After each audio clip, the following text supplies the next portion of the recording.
É assim mesmo. Espera no Senhor com paciência, porque a vitória vem. É promessa de Deus. Aleluia.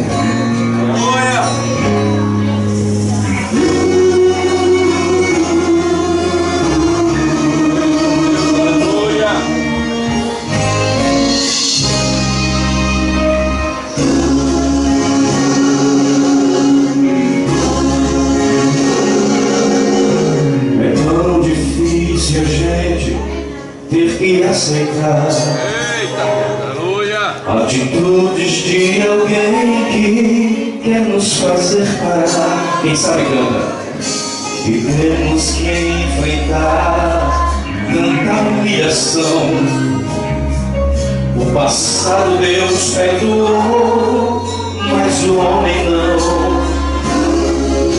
E traz tudo de volta em tom de acusação, e faz chorar aquele que tenta sobreviver. Não percebe que no mundo mesmo já sofreu demais e apenas tenta agora em Deus encontrar a paz. Deixa ele viver a quem Deus já ressuscitou. Quem da lama foi tirado, mas Deus já o restaurou. E não faça tropeçar o ungido do Senhor, pois quem assim proceder poderá até morrer. Deixa ele viver,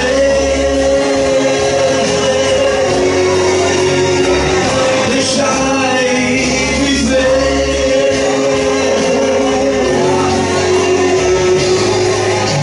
Às vezes choramos calados, sem ninguém perceber as afrontas de alguém que não soube nos compreender,